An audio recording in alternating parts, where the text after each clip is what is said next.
Okay then. Chapter 2 of The World Rose by Richard Britton. Chapter 2. An Everlasting Dynasty. Elton John in her bed. Ella jolted in her bed as she awoke. Daylight shone through the window and robins flew around outside. The princess got up, folded the blanket and descended the staircase to the tavern floor where Duncan was scampering about. Imagine having pets in your eatery, that's kind of gross. But there was no sign of Sophie, so Ella left 12 coins and exited through the striped door. It was a pointless gesture, because she actually owed $79.99 for the meal, plus a service charge, but 12 coins will do it. The princess looked down the trail and saw long grasses swaying in the gentle breeze. The sky was pink as the sun peeked over the distant hilltops, and Ella felt jolly now that she was outside and the world was apparently ending.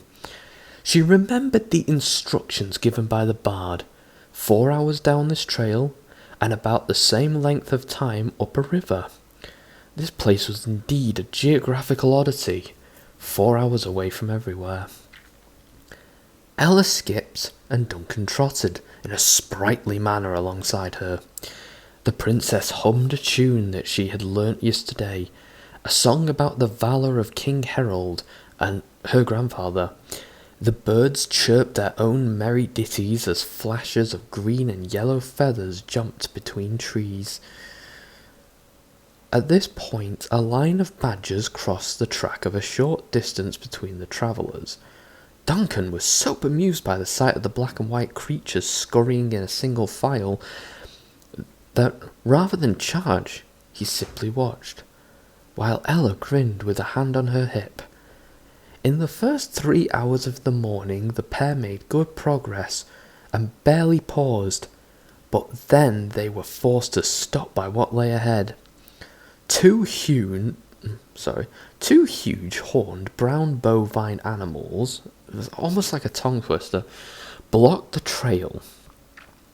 I'm just getting a drink. One stood with the snout pointing up, sniffing the air, whilst the other one lay on its front and chewed grass. Each horn was as long as a human's arm, curved upward and sharp at the tip. I mean, that's typically what horns are, they're sharp.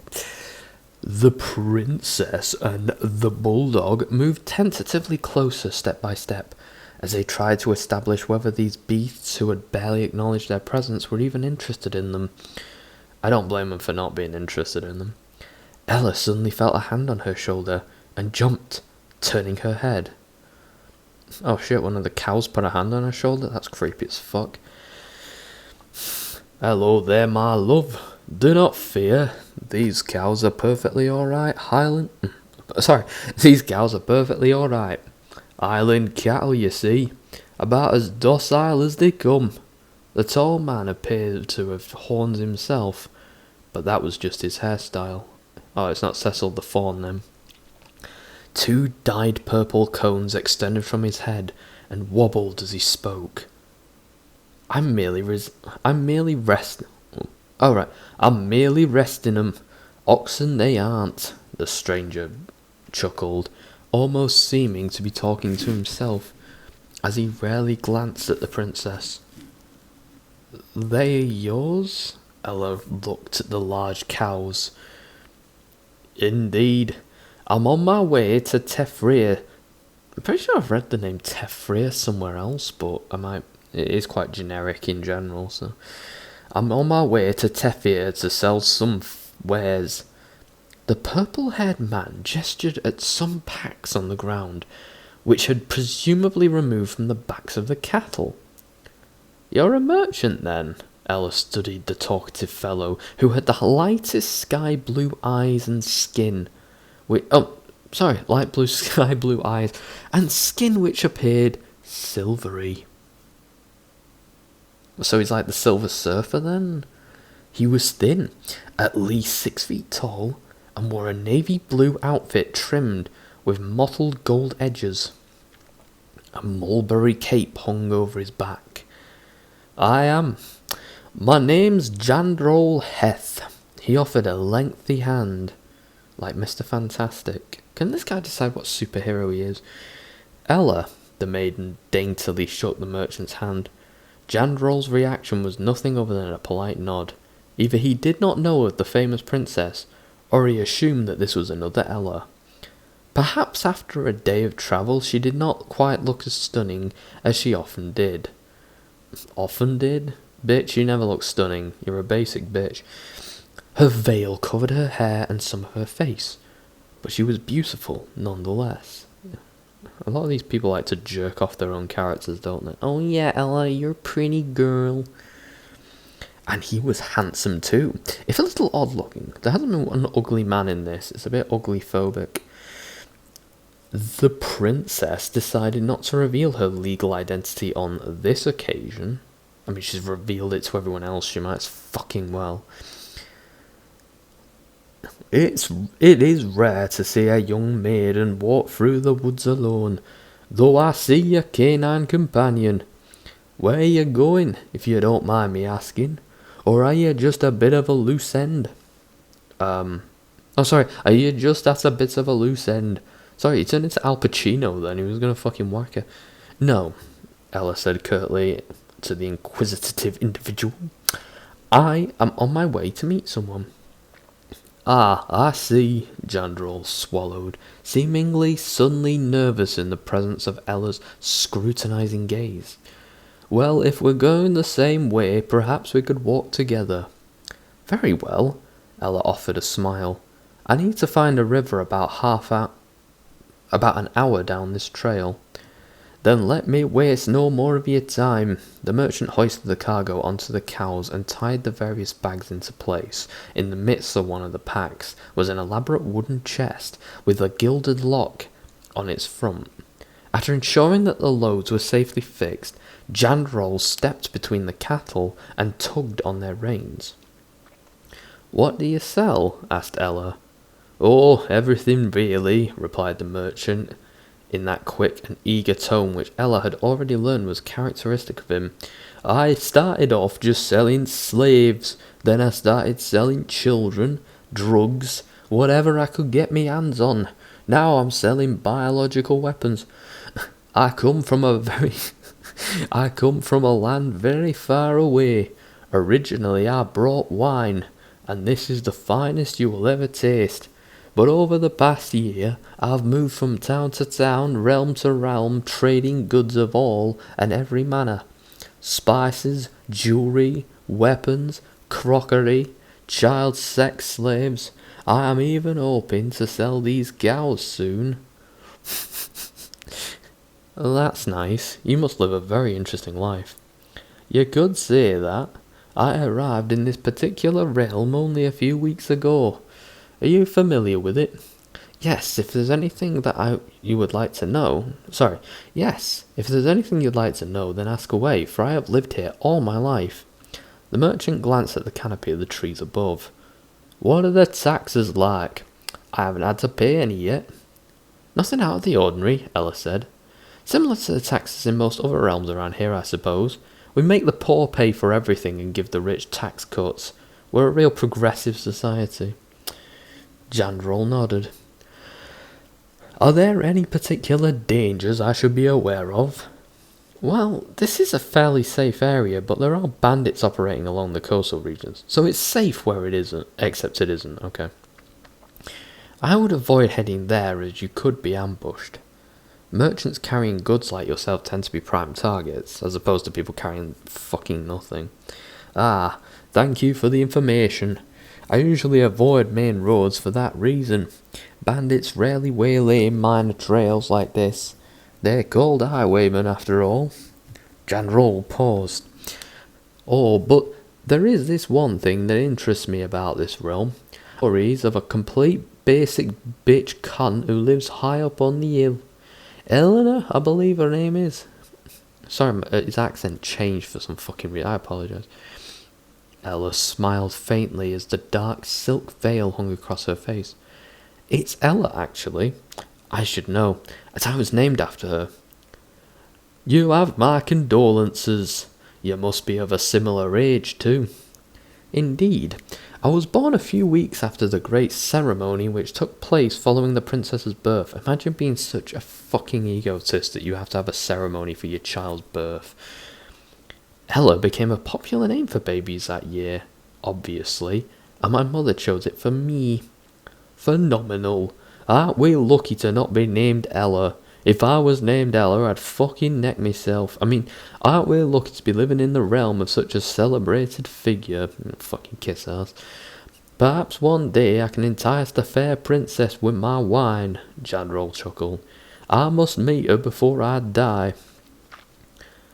Oh, don't worry, you already have, said Ella as she drew a tiny, very sharp needle from her back pocket and stuck it in Jandrol's neck. His eyes widened as he slowly died. Sometimes dreams come true. Oh, that must be the river. The sound of flowing water could be heard. Ah, yes, Jandrol murmured as they saw a wooden bridge and crossed it. Ella turned to her new friend. Now I must leave you, Now I must leave you, Jandrol Heth, for you stink of cow. What a pity, for I have greatly enjoyed your company for the short time that we've had together. It has truly been a pleasure, Ella. When will I see you again? The princess shrugged. Never, hopefully. I hope you die on the way home so I never have to encounter you ever again. She waved, and the purple-haired man bowed before turning. His mulberry cape billowed between the cattle as he trudged along the trail. The river sparkled in the midday sun, and Ella gazed upstream. A thick carpet of long grass verged on the river, but a rough trail of flattened shoots made a path discernible.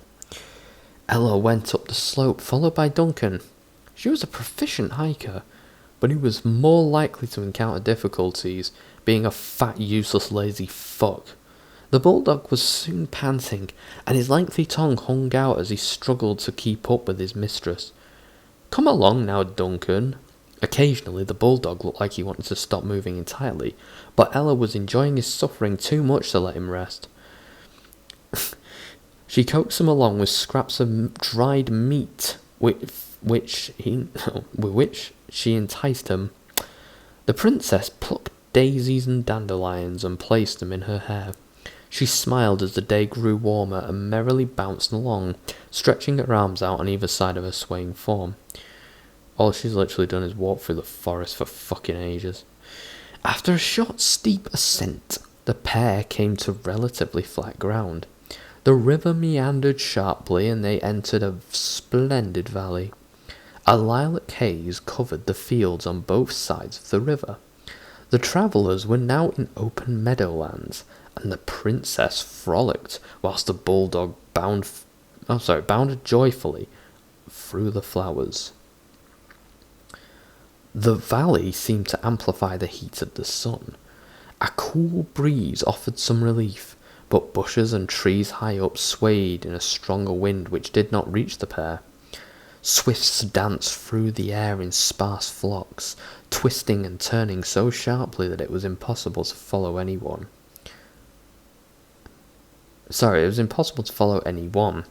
A buzzard loomed above and cast its shadow on the field as it circled and squawked, waiting for Duncan to keel over and die so that he could have a snack. The lilac haze turned into a crimson sea as the visitors entered a poppy field. At the end of this smaller meadow stood a forest, which must be the one that the bard had mentioned. A sense of euphoria came over the princess as she approached. Upon reaching the edge of the woods, she turned around to look at the stunning landscape which they had walked through. The wind swept through the red and purple fields like a wave through an ocean. They stepped into the forest, and a stark contrast became apparent. The atmosphere was still and deathly quiet, save for the occasion and distant call. No creature made a sound in these woods. The stench of stagnant water pervaded the air. Ella and Duncan ambled across knotted roots as the ground became soggy and loose. All around, pools of muck-filled craters verged by the knobbly legs of dying trees. Shit's getting real now, son. Twisted limbs pointed at awkward angles as leafless branches slowly sunk to their demise. I've not really had much chance to comment, really, because most of this is just forest shit. So I'm not just trying to, not comment on stuff. It's just there's not really much to talk about unless I want to talk about fucking twisted limbs of trees. This seemed to be much more of a swamp than a forest, and it became difficult to navigate the ridges of the dry land, particularly for the stout bulldog whose legs were getting soaked. The deeper they penetrated the strange world, the darker it became. It dawned on Ella that she had no real idea of what she was looking for. Gullivander had simply stated that the seer dwelled in these woods, and that hopefully that meant that he would be easier to find. But what if the bard was wrong? What if the seer was not home? What if he no longer lived here? Who on earth would live here? Suddenly it struck the princess that this whole journey might have been a ridiculous idea fueled by naive optimism. That the missing 411 cases might become missing 412 because she was so fucking stupid that she decided to run off into the middle of nowhere where she's a big fucking risk of getting captured. Then they saw a flash of grey. A gangly heron swooped down and grabbed Duncan in its talons and flew off. The end. A gangly heron swooped down and landed on the far side of a pond. The tall bird stood completely motionless. That's like the one that me and Loz saw. That drunk guy trained to stand there and do nothing. Or so he said. And stared into the greenish-grey waters, either not noticing or not caring about the two wanderers who looked so out of place in this territory. The silent heron was hardly a comforting sight. I always like looking at herons. They're quite a novelty, given that they're like one of the biggest birds in my country.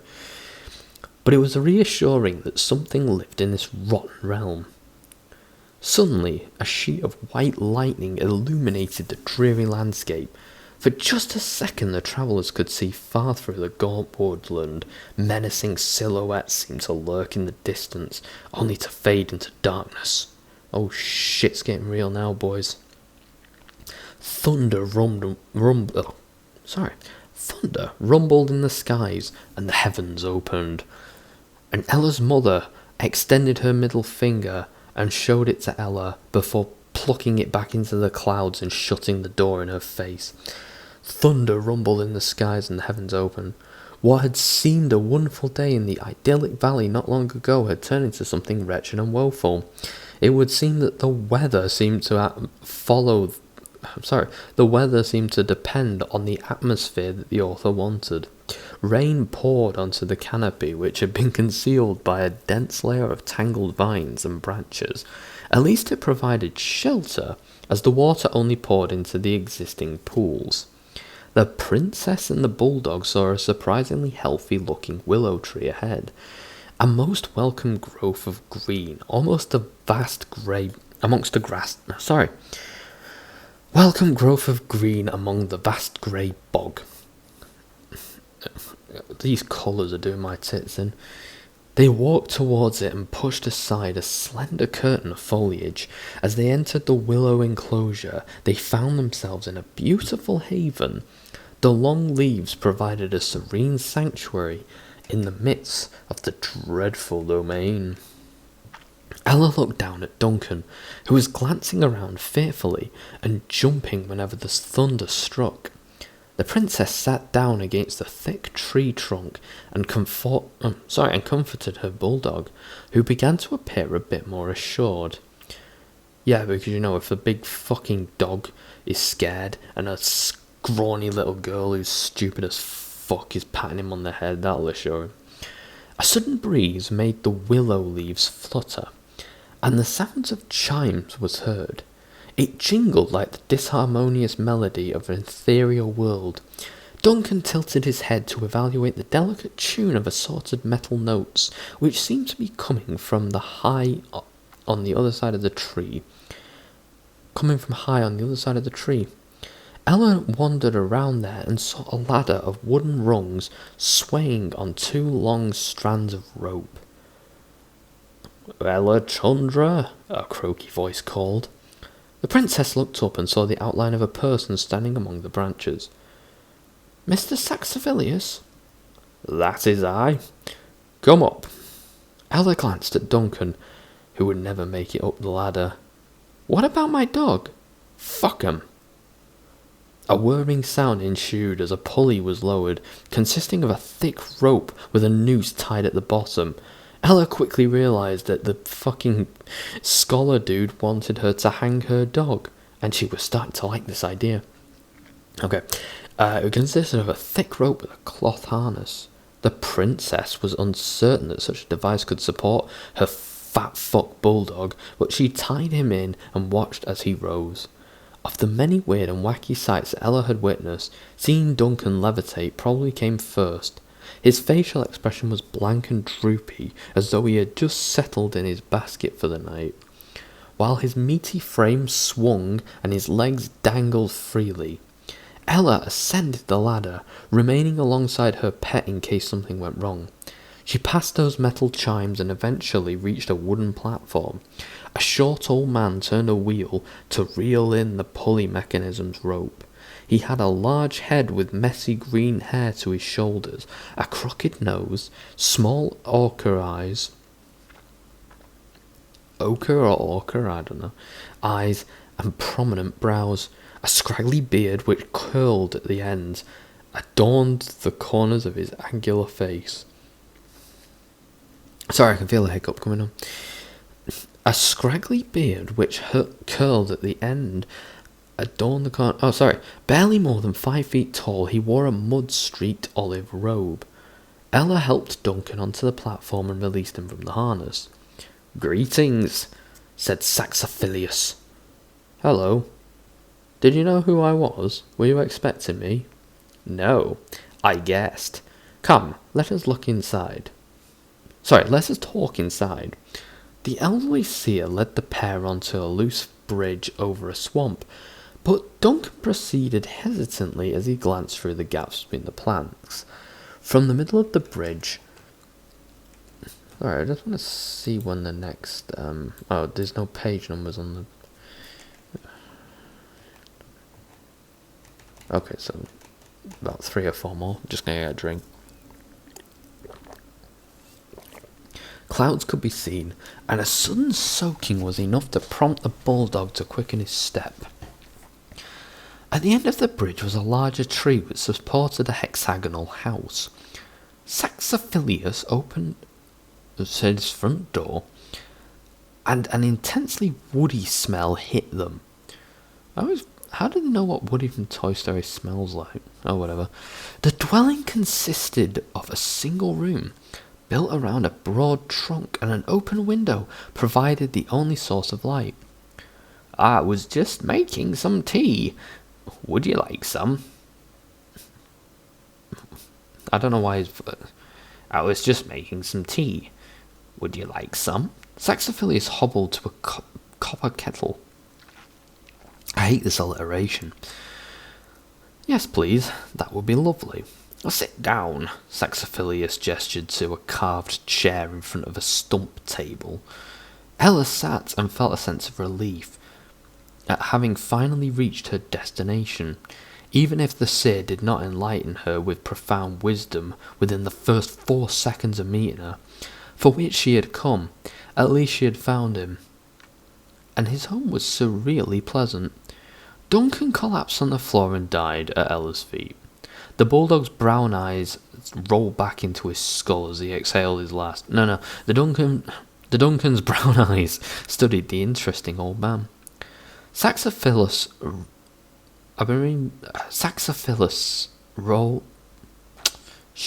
poured tea into 2 metal cups and placed them on the table. Ella looked into the clear vermilion liquid, which had an enticing scent like that of a wild berry. The skies crackled and the rain pounded the roof, while water could be heard trickling through pipes along the interior of the treehouse. The seer lit a thick red candle which illuminated the whole room, casting vast shadows on the walls that piqued Duncan's curiosity. "I am sorry about your father," Saxophilus said. Ella nodded.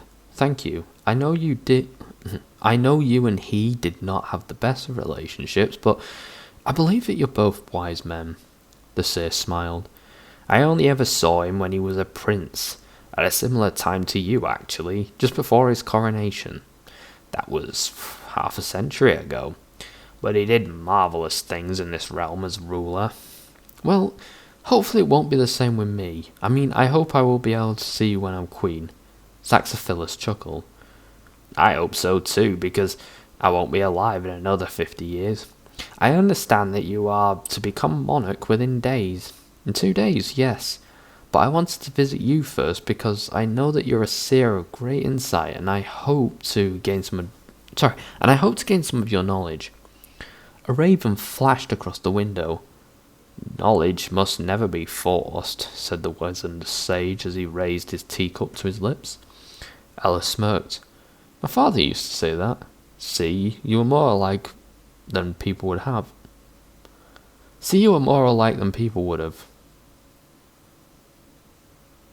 Okay, I'll translate that.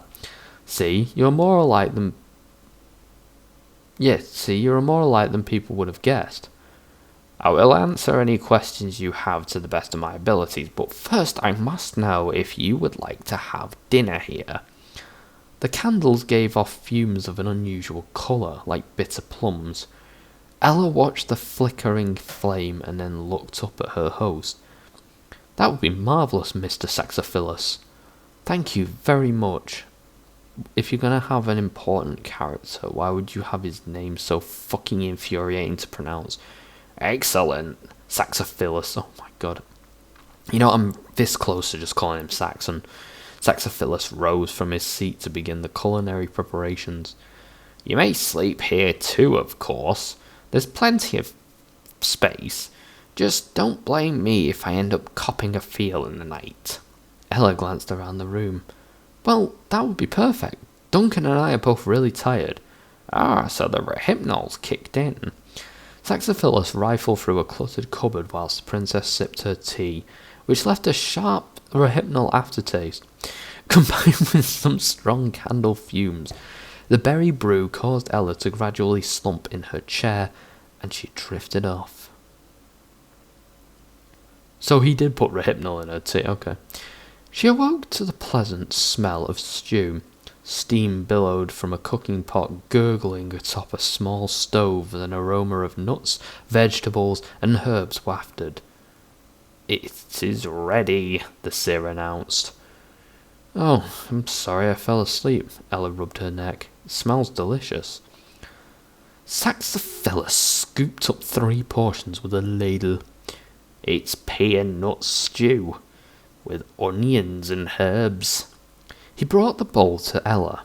He brought the bowl to the table. Ella had never heard of such a combination before, but it looked quite appetizing. Saxophilus glanced to Duncan. "I'll give him his when it's cooled down a little." The sky outside was now dark, so the seer walked to the window and closed a shutter before returning to his seat. He stirred the contents of his bowl with a spoon, and Princess did the same. Ella swallowed some warm pea froth and crunched on a hazelnut, while thinking about what she would ask the seer. Duncan eagerly lapped up the vegetarian stew, despite being more of a meat lover. He's not a meat lover, he depends on meat to survive. I hope none of that stuff is actually dangerous to dogs.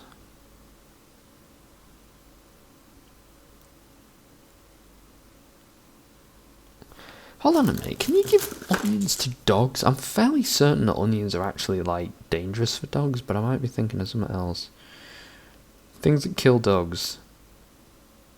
Food's deadly to dogs, I should put, because a car running over a dog can kill a dog.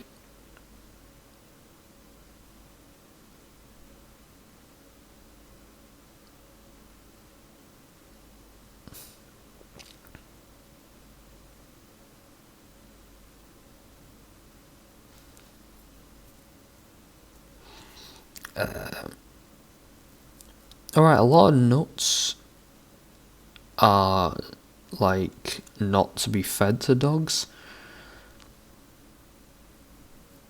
What kind of nut was it? Hazelnut.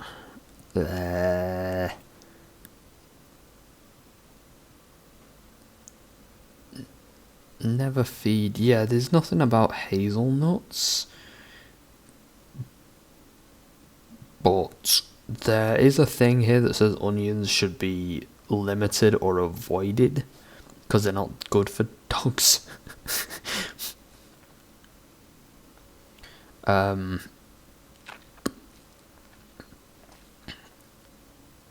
Can you feed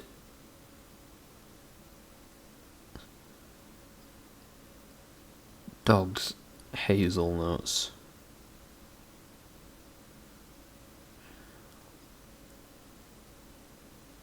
They're risky because mycotoxins and juglone could be present. It's best to avoid sharing this popular snack nut with your dog. Yeah, don't feed your dog fucking hazelnut, Richard. Jesus Christ. Right. These were small portions which explained the man's slight figure, and it was not long before Ella finished hers, belching very fucking loudly to the point that the shutters rattled open. When Saxophilus closed them again and went back and finished his, he got up and cleared things away whilst Ella undid her belt so that her fat gut could hang out. "Now then," said the seer as he hobbled back to his chair, "have you decided what you wish to ask me?" The princess furrowed her brow, appearing deep in thought. "I think so." She reached for a bag, rummaged around inside it, and pulled out a rose key. Ella leaned forward to place it on the table when a particularly loud rumble struck, causing her to jolt and drop the key. The red porcelain rose with the gold twisted around its stem clattered against the table and rolled towards the seer. Duncan roused and barked at the sound, pacing in circles before he calmed down. Saxophilus picked up the key and examined it, with Ella watching him. His forehead creased. Okay, I have a completely different image than what the author wanted me to have of that. And he said nothing for a couple of minutes, seeming quite troubled. "Where did you get this key?" I found it in a wall within my room at my castle. A toad led me to it. Saxophilus realised that this girl really needed to be fucking sectioned. Saxophilus nodded slowly, his expression unflinching, as his ochre eyes continued to study the intricate key. Ella spoke again. "I had just asked about finding my true love when it appeared, too. And I had a dream in which this key led me to a man wearing a shining suit of armour. I have a feeling it'll help me find my one true love. Why the fuck would it do that?" Saxophilus pursed his lips. The candle fumes partially concealed his face, so that the princess could no longer see his expression. "A key without a lock is useless," the seer began. "But the one you seek for love possesses also a lock matching this key, and it guards a chest carrying tremendous treasures. For many nights..." Sorry, I was just seeing if the speech ended ever. "For many knights and princes desire you, but one shall rise above the rest, and he brings an everlasting dynasty. He will come to conquer this realm, and there will be a great battle. When you know that he is the one, you will collapse in a field of cloth and gold, and he will carry you home." What? I'm sorry, what? What was any of that? Okay. There was silence for a few moments following the prophecy. What kind of fucking prophecy is that? Ella was trembling and her lips quivered as she looked the old man in his wide eyes. The storm showed no sign of abating as the thunder and lightning continued to strike. "That can't be right," Ella shook her head. "If anyone loved me, why would he fight me?" Perhaps he's into kinky shit.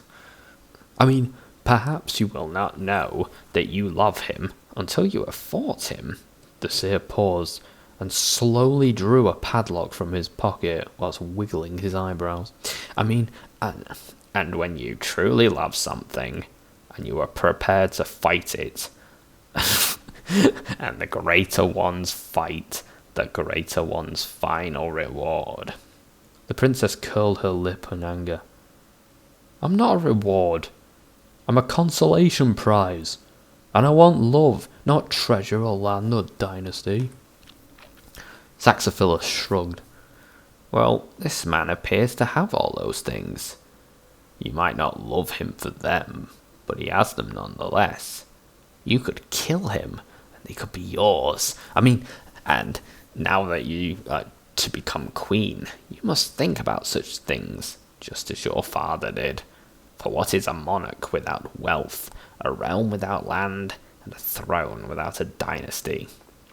Ella stared scornfully at the seer, who held his hands up defensively. I have answered your questions as best I can.